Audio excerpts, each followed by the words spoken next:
I still can't get over the fact that the Niners didn't play Trey Lance in this game. Now, I know they won, but it's like, I'll put it in the way I see it, different terms. The offense scored 17 points. That's terrible. That's sort of like a defense giving up 30. Okay. So let's go back to 2019 and say the Niners won a game. Let's say they won week 1 against Tampa, but the defense gave up 30. But they won. But the defense gave up 30. And for whatever reason, Robert Saleh didn't play Nick Bosa in that game. First round pick, number 2 pick in the draft. They didn't trade up for him, but number 2 pick in the draft. Robert Saleh says he's not ready. We just don't want to play Nick Bosa week 1. He's the future for sure. But we're really confident with D Ford and Eric Armstead on the edges right now. We're not going to play Nick Bosa in this game. And they give up 30 points. You say Robert Saleh's an idiot. That doesn't make any sense. Your defense didn't play well. You should have tried something else. How could Nick Bosa have hurt a defense that gave up 30 points? He only would have helped. Right? That's what you was. But at quarterback, it makes sense. I just don't understand an offense that's really struggling. Everything is a 3-yard run or a screen. The quarterback, you want to replace next year anyway. The offense is on pace to score 17 points. Why not? Why not give your offense a spark? You would never sit a defensive player when your defense is struggling, especially a guy who was a top pick like that. It wouldn't make any sense. But you sit a quarterback who's not just a quarterback. He's the most dangerous weapon on your offense. Trey Lance is the most dangerous weapon on your offense, and you're not using him. And so what's happening? You can't put teams away. These games are coming down to the end, and these are some of the easier games on your schedule. The Lions are going to finish with like 2 or 3 wins, and the Eagles will finish with like 8 or 9. The Niners should be better than these teams. The Niners should have been able to put these games away. But the way I look at this is Kyle Shanahan is basically attempting, if this is a chess match, Kyle Shanahan's trying to win without using his queen, without moving the queen off the spot. The queen is Trey Lance. It's the most dangerous weapon you have on your board. You're not using it. And it's like, wow, it's really impressive. You won again without using your queen. But at what cost? You lose a lot of players, pieces along the way. The game it grinds down to the very end. The end game is long. By the end, you got 3 pieces left and you won. That's great. But because you couldn't put a Lions team away that was down big at halftime, Jason Verrett got hurt in a fourth quarter where everyone should have been on the bench. Right? Because you could only score 10 points in the second half of the Lions game. Game went down to the wire. Jason Verrett got hurt, gone for the season. And then against the Eagles, once again, that team was doing nothing. They had like 3 points late in the game. They should have been demoralized. They should have been basically thinking about getting back home to Philly. Offense doing nothing. Defense getting hung out to dry. Just let them hang around with this awful offensive effort with no creativity. And what happens? Game goes down to the wire.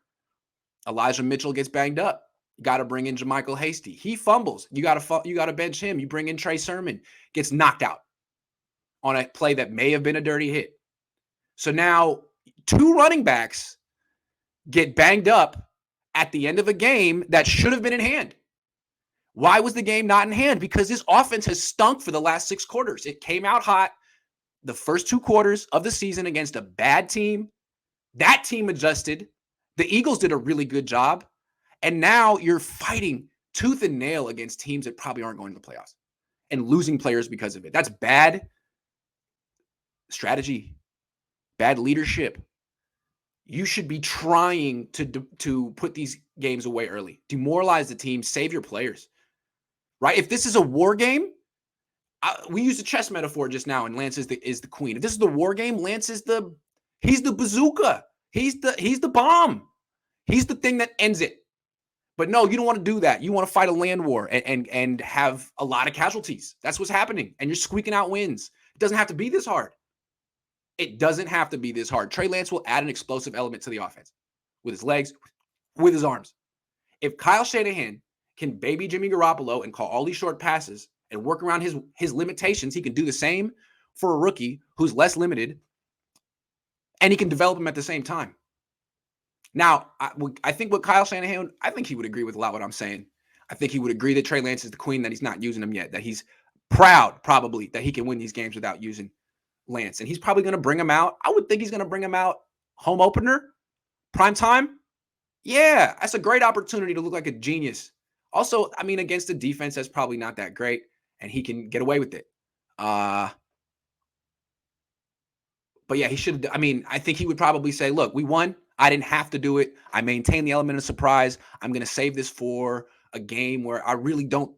Like, he probably felt like I could beat the Eagles with Jimmy Garoppolo, even scoring 17 points, and we did. I can beat the Packers with Jimmy Garoppolo. I don't know if I can beat the Seahawks with Jimmy Garoppolo.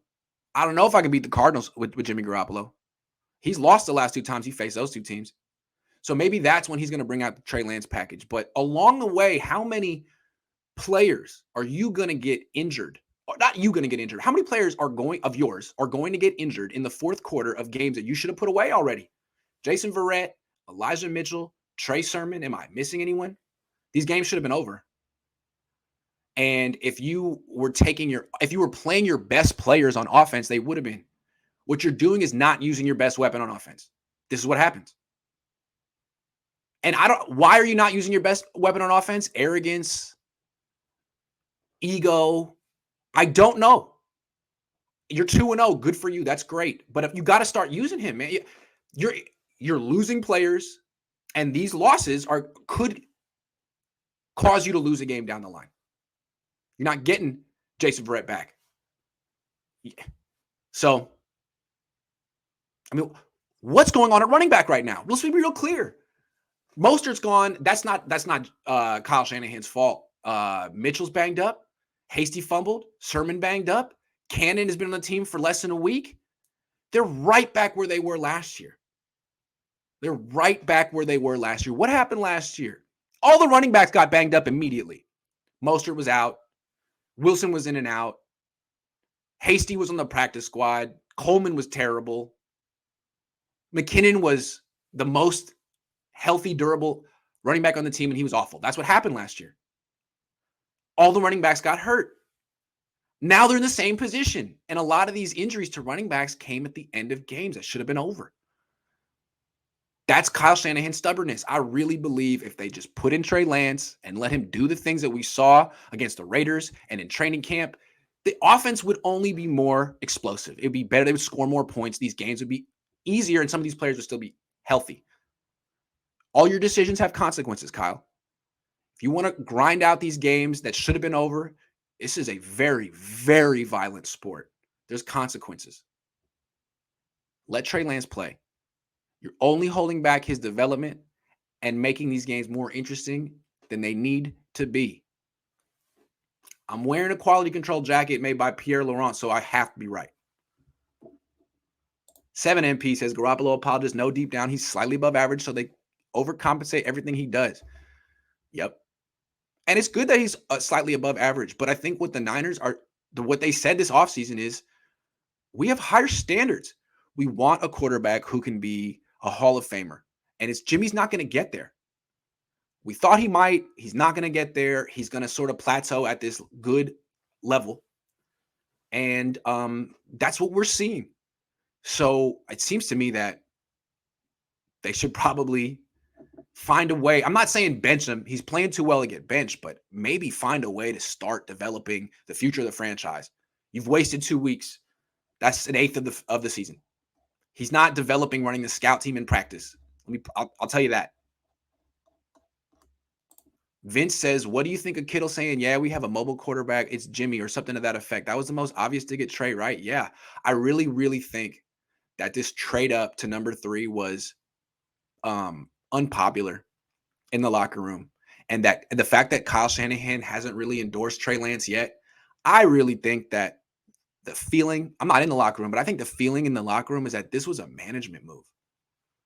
This was management, ownership, giving a vote of no confidence on the 2019 49ers, the team that came close to winning a Super Bowl, the team that felt they got robbed in the Super Bowl, the team that wanted to prove that they were champions last year, the team that's still out to prove that they're champions, the team that carries themselves as champions. When you bring in Trey Lance, what the message from ownership is, you guys lost. The window's over. We're reloading and planning for the future. And a lot of these guys, I think, take that personally. And they see Jimmy Garoppolo as part of that team that went to 2019 and should have won. I think George Kittle feels like it's a slap in the face from ownership. This team is good enough. They got hurt last year. Let them prove it. And so far, they're 2-0.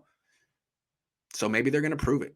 I thought the win over I still think the Eagles are a really, really talented team. That's probably one of the best defenses in the league. And the Niners won. But I think that's what it is. I think it's not so much Trey. It's what Trey symbolizes. I don't think Trey comes in with, I don't know, but I don't think Lance comes in with a big ego. It seems like he keeps his head down and says everything right. It's just the fact that he's here. The fact that the Niners didn't go all in with Jimmy. And now they are. What's weird is like if you really wanted to give Jimmy one more chance to win a Super Bowl, shouldn't you have waited on the quarterback? Shouldn't you have spent a first round pick on someone who could help Jimmy, like a wide receiver or an offensive lineman or anyone other than a quarterback? I mean, when the Packers drafted Jordan Love at the end of round 1 and didn't give Aaron Rodgers help, everyone called them idiots. But when the Niners trade up to take a quarterback and don't give Jimmy Garoppolo help and then turn around and make Jimmy Garoppolo the starter and don't give the quarterback any playing time, they call him smart. It's weird. It's weird. I have a theory about that. I feel like in other parts of the country, Midwest, East Coast, maybe down south, they're much more of a results-oriented type of people. Like, okay, what's your win-loss record? Out here in the Bay Area especially, I think a lot of people see themselves as a little bit smarter, see themselves that way, and they look at a head coach like Kyle and they're like, well, you know, your average Joe would judge him by his win-loss record. But if you really know football and if you look deep down and you understand the context, you understand that he's great. I think West Coast Bay Area fans love the Kyle Shanahan thing. Like, he's theoretically the best coach in the league. In theory, he's number one. He doesn't have the results to match it, but anyone could judge a coach by their record. Really enlightened, smart people have to, can appreciate Kyle Shanahan for what he is. I think that's part of what it is. I think Kyle Shanahan and his 31-35 record wouldn't play as well in Chicago or Indianapolis or Detroit. I don't know if those markets would have as much patience to be like, no, we understand. Just saying. But maybe the Bay's right for that, because whoever they hired in Detroit is a joke. Dan Campbell, how? He's saving these trade looks for the Packers. Watch. I don't disagree with that. And my only point is that by not bringing out Trey Lance in the first 2 games and just getting checkmate early, cost you some pieces, really important pieces. You could have had checkmate, Kyle, in like 25 moves in the first 2 games, but you messed around and you didn't play your queen at all, and you lost your bishop, you lost your castle, lost your rook. You know what I'm saying? You could have just got your queen out there, ended it, put the opponent out of their misery, moved on to it. But no,